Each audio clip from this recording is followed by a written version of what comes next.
De volta com o Dia a Dia Rural do Terra Viva, cultivando o melhor do Brasil, hoje em transmissão via YouTube também, para o lançamento do Mundo Sidial Halal. Esse programa que vai acontecer dentro do nosso dia a dia rural a cada 15 dias aqui. Portanto, eu tenho hoje aqui o diretor de operações da Sidial Halal, o Ahmed Saifi. Bom dia, Ahmed. Bom dia. E temos também a Karima Orra, que é uma influencer muçulmana. Bom dia, Karima. Bom dia. Bom, a gente vai conversar sobre certificação halal, vamos desmistificar a cultura muçulmana e o mercado halal.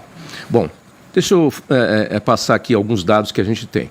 Como a comunidade muçulmana aumenta ano após ano, de acordo com o State of Global Islamic Economy Report.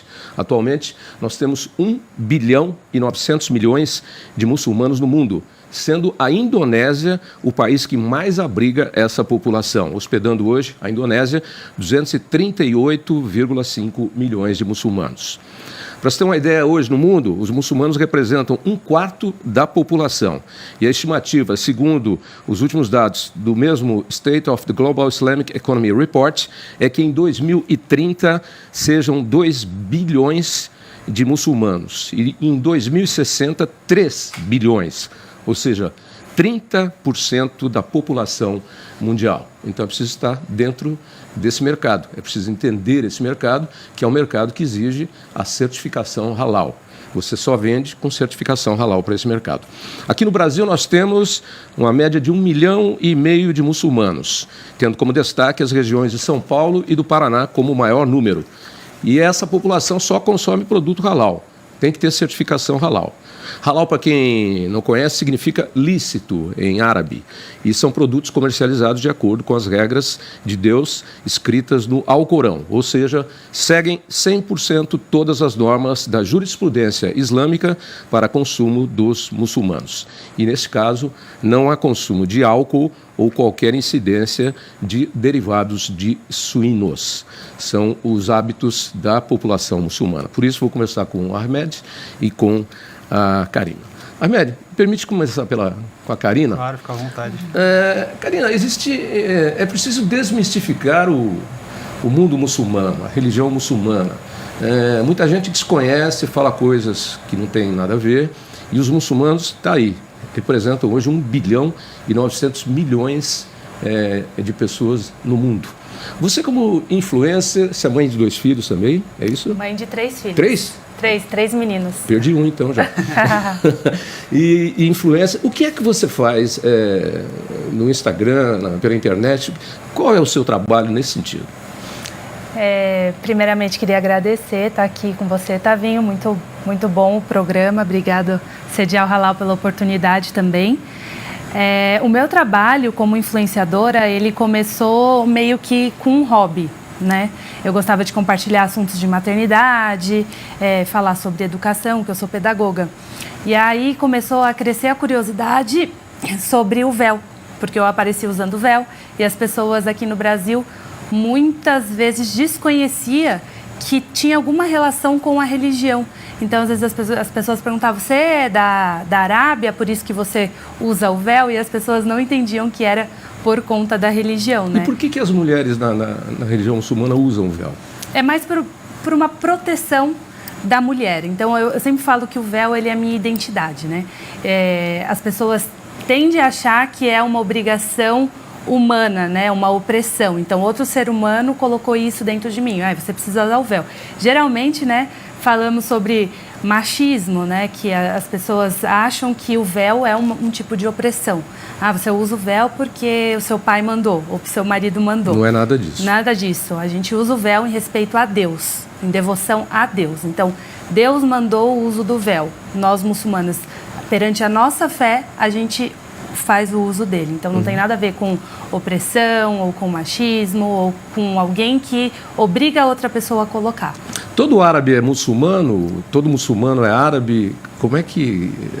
As pessoas misturam tudo, né? Misturam tudo. E não sabem. Define pra gente o que é o quê. Inclusive, as pessoas ficam falando assim, quando não gostam de alguma coisa que eu falo, falam, vai voltar para o seu país. Eu falo, eu sou brasileira. Nossa Senhora. Sou brasileira e sou muçulmana. Então, nem todo árabe é muçulmano e nem todo muçulmano É árabe. Árabe é a nação. Árabe é uma nação. Então tem ali, por exemplo, pessoas que nascem no Líbano e que não são muçulmanos. E está ali em um país, né, que não que falam que é de país árabe, né, muçulmano, mas não é. Tem vários cristãos lá também. Então tem brasileiros muçulmanos, tem europeus muçulmanos, pessoas que nascem nos Estados Unidos e que são muçulmanos. Tá. E é difícil ser mulher muçulmana no Brasil? Quer dizer, o Brasil é um país que recebe bem todos os povos. Com certeza. Os povos árabes, dos quais alguns são muçulmanos, são muito bem-vindos na nossa civilização, fazem parte da nossa sociedade, os muçulmanos também. Agora, o fato de andar com essa indumentária, com esse traje que você usa, chama atenção, né? E aí eu acho que chamando atenção, as pessoas despertam a curiosidade, mas às vezes algumas bobagens também, né? Com certeza, sempre tem. Eu falo que aqui no Brasil é difícil ser mulher, em geral. Ah, sim. Mulher muçulmana é só algo para ali priorizar essa dificuldade. Mas assim, com todo esse movimento que a internet está trazendo, com a gente aparecendo em mais lugares e falando mais sobre a religião, o que acontece? O preconceito ele diminui, porque o preconceito nada mais é do que um preconceito de uma coisa que as pessoas não fazem a menor ideia. Então, quanto mais a gente falar, quanto mais a gente aparecer, quanto mais derem a oportunidade da gente falar sobre a nossa religião, eu acho que fica um pouco mais fácil. Mas sim, de fato é difícil pela vestimenta, conseguir algum emprego. Falo em nome de todas as mulheres muçulmanas. Existe um preconceito, né? Então a gente está facilitando, mas ele existe. Ele é um pouco difícil, sim. Tá bom. E o que é o halal? Depois eu vou pular para o Ahmed. O halal é aquilo que é lícito, né? O Ahmed vai falar mais sobre a técnica do halal na sedial, mas o halal é tudo que é lícito, né? Então, quer dizer, muita gente pensa que é só para certificar carne bovina, para certificar frango. Não é só sobre comida, não. Tem o comportamento que é Eu posso halal. ser halal, por exemplo.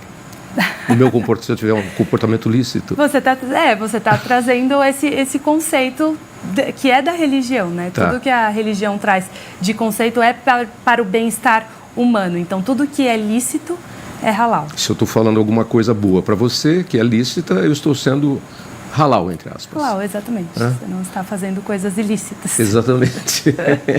Ahmad, vamos lá. Conversar um pouquinho. Karima, você continua com a gente aí. Tá bom. E se você quiser interferir aqui na nossa conversa também, tá bom. Aqui as mulheres têm vez, viu?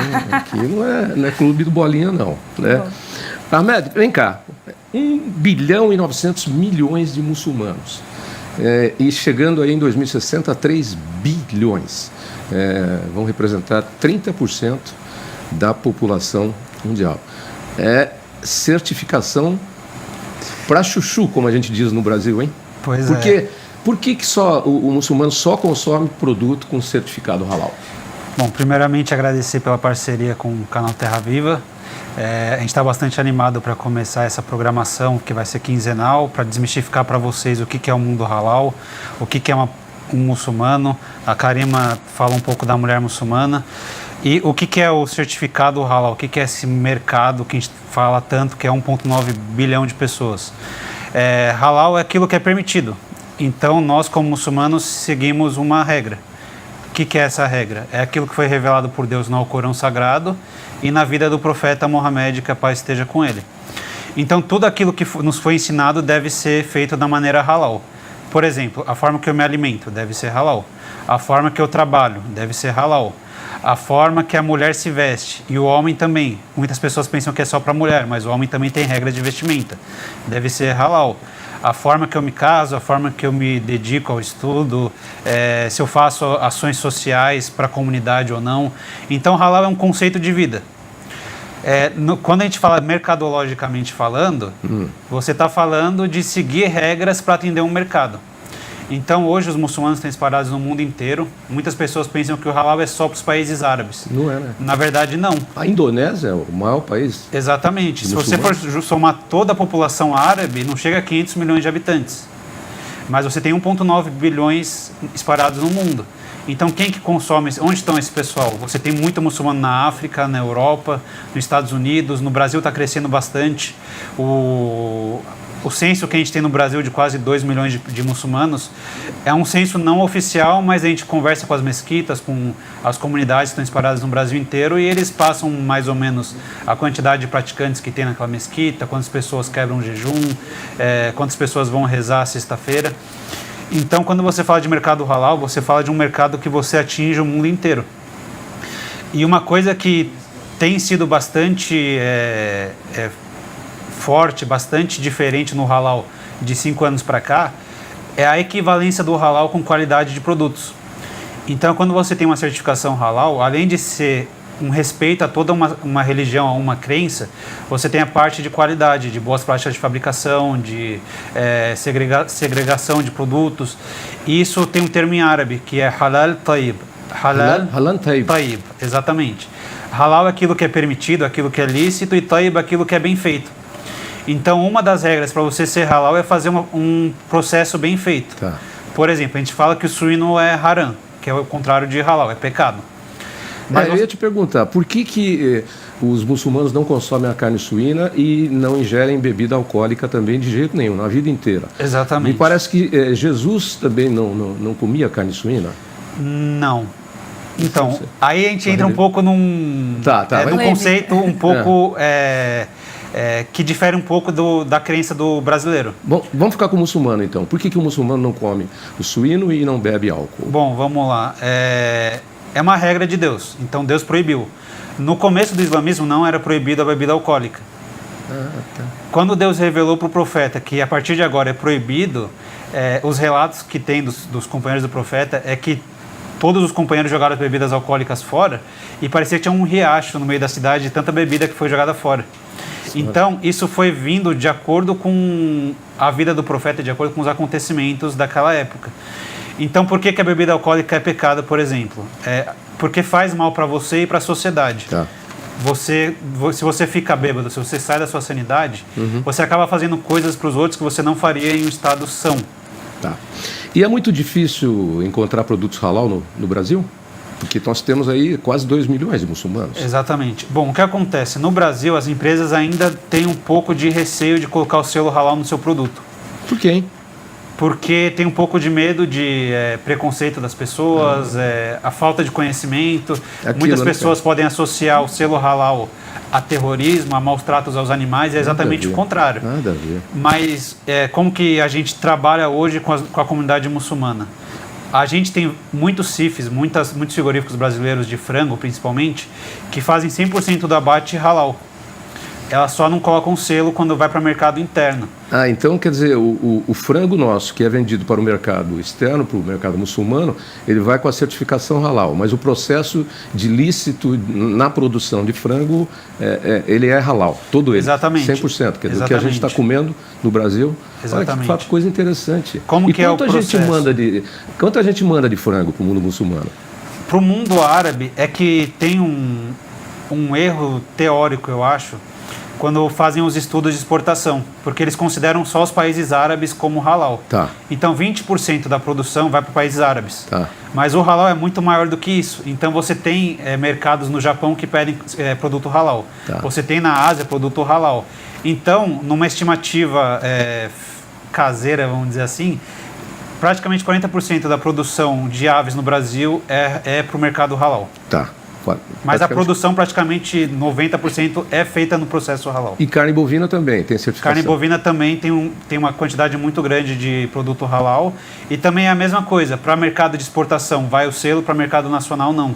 Então o mercado é bastante importante, as empresas sabem muito bem disso, tanto que você vê hoje os maiores players da proteína animal no Brasil são halal, tanto na parte de frango quanto de bovinos, porque sabe que é um mercado que você atinge muitas grandes pessoas. Frigoríficos, né? Estamos falando de BRF, etc. e tal. Os grandes frigoríficos. Os grandes frigoríficos já são halal e eles sabem disso. Então, muitas vezes, mais uma coisa legal do halal? Você às vezes manda para um lugar e dá algum problema no container, algum problema de carga, você consegue redirecionar para outro lugar próximo que só aceitaria se fosse halal. E por já ser halal, então já tivemos alguns episódios que as empresas conseguiram ter essa manobra. É uma estratégia de logística, inclusive. Você já tem o produto halal, fica um abate halal, só que você não colocou o selo, entendeu? Exatamente. Olha que interessante. Vem cá, a gente está chegando no finalzinho do nosso programa, mas a gente vai ter a cada 15 dias aqui um programa e nós vamos abordar todo esse mercado aí, que é um mundo inteiro para você vender produtos. Eu citei aqui outro dia, até encaminhei para vocês lá, um amigo me perguntou, como é que eu posso colocar açúcar no mercado árabe? Precisa do selo halal. Eu falei, eu vou te passar para quem entende. E mandei para lá.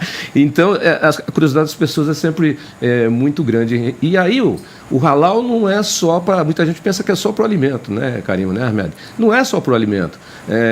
Nós temos aqui a região da Tríplice Fronteira nossa, uma região turística que pode ser certificada de forma halal também, por exemplo? Exatamente. O halal abrange várias categorias. Então, você vai desde a alimentação do animal, o abate em si, os equipamentos, a parte química do processo, até a parte de turismo, a parte de serviços, cosméticos. Então, a Sedial, junto com a Prefeitura de Foz do Iguaçu, está com um projeto muito legal de transformar Foz do Iguaçu no primeiro centro turístico halal do Brasil. E como que vai funcionar isso? Os hotéis, os restaurantes, a parte turística da região vai se adequar para atender uma família muçulmana. Tá. Então, por exemplo, a Karima faz bastante divulgação de hotel e de bastante passeio com os filhos dela e com certeza quando ela vai para os hotéis ela já pede um diferencial. Tá. O que vai ter no frigobar, como que você vai atender essa mulher muçulmana. Então o halal é muito mais do que só carne. E uma das nossas ideias de ter esse programa é justamente desmistificar todo esse processo. Muito legal. E é isso que a gente vai ter a cada 15 dias aqui, e aí nós vamos trazer os vários segmentos e vamos dar números mais precisos e tudo, como é o processo do halal, do abate, da exportação. Que coisa interessante, né? Isso a gente não sabia, né? E eu não sabia, fiquei sabendo aqui agora. Todo o abate de aves no Brasil, pelos grandes players aí, ele já é feito da forma halal. Então, porque ele depois é certificado só para os países onde exige o selo de certificação. Mas se você está consumindo a ave brasileira, aqui o frango brasileiro, você já está consumindo um produto. Provavelmente. Muito provavelmente. E é difícil conseguir uma certificação halal rapidamente, que a gente está terminando. Bom, é feita uma auditoria do processo e do sistema de gestão. Muitas pessoas têm dúvida, o que é esse bendito sistema de gestão? Nada mais é do que como você faz os controles da sua empresa. Tá. Fornecedor de matéria-prima, regulagem de equipamentos, calibragem de termômetros, de balança. Então, o sistema de gestão nada mais é do que o controle da sua empresa. Uhum. Como que funciona a auditoria? Nós auditamos o seu sistema de gestão, vemos se o seu sistema está de acordo com as políticas halal, e vamos na indústria para ver se o que está escrito está sendo feito. É mais ou menos como uma certificação ISO. Exatamente, é bem parecido com a ISO. E o processo, dependendo de como tiver o estado da empresa, se ela já estiver adequada, em no máximo 30 dias, dependendo do retorno da empresa, né, porque é feito um plano de ação, se a empresa retornar com as evidências, em até 30 dias já está certificada. Legal. Tá bom, então. Bom, se você quer saber mais sobre a certificação halal, o endereço de internet de vocês é www.cedialhalal.com.br. Assim, ó, C-D-I-A-L, tudo junto, halal, Exatamente. H-A-L-A-L. E daqui a 15 dias a gente volta com mais um programa, e aí dando detalhes dos diversos setores aí, em números e produtos e etc e tal, que já tem a certificação halal. Olha, não esquecem, 1.900.000.000 de muçulmanos no mundo. Quase 2 milhões no Brasil. 2030, 2 milhões? 2 milhões em 2030 e 2060, 3 bilhões. 3 bilhões. Exatamente. Que vai representar 30% da população mundial. Então, vamos entrar nesse mercado ou não vamos? Vamos? Vamos. A gente já está, né? Vocês já estão, né? Eu também estou, porque eu como frango brasileiro não sabia dessa. Eu queria só aproveitar e fazer um convite para quem está nos assistindo. Semana que vem, dia 31 e 2, a gente vai participar do IFC, que é o International Fish Congress. Em Foz do Iguaçu. Em Foz do Iguaçu. E a gente vai apresentar o mercado halal para os produtores de pescado do Brasil, que é um mercado que tem bastante procura, mas o nosso mercado brasileiro ainda está fora. Tá. Então vamos aproveitar e conhecer um pouco desse mercado. E olha, o peixe brasileiro, principalmente a tilápia no caso, ele é muito solicitado por esse mercado e ele tem valor agregado, um bom valor agregado, muito mais do que o produto chinês. Bom, não vamos falar nada, né? Mas é pela qualidade mesmo que nós temos no processo produtivo. Obrigado, gente. Até daqui a 15 dias. Eu já cometi uma gafe logo que eu cheguei, que eu fui cumprimentar a Karima com a mão. A Karima falou, não, desculpa, mas eles não cumprimentam com a mão. Imagina, sempre acontece. Não, japonês é assim, né? Eu conheço. Obrigado, gente. Até daqui a 15 dias, Ahmed. Até, muito obrigado. obrigado. E obrigado aí pela parceria e sejam muito bem-vindos ao nosso Terra Viva. Obrigado. Sucesso para nós. Para nós. Já estamos fazendo sucesso.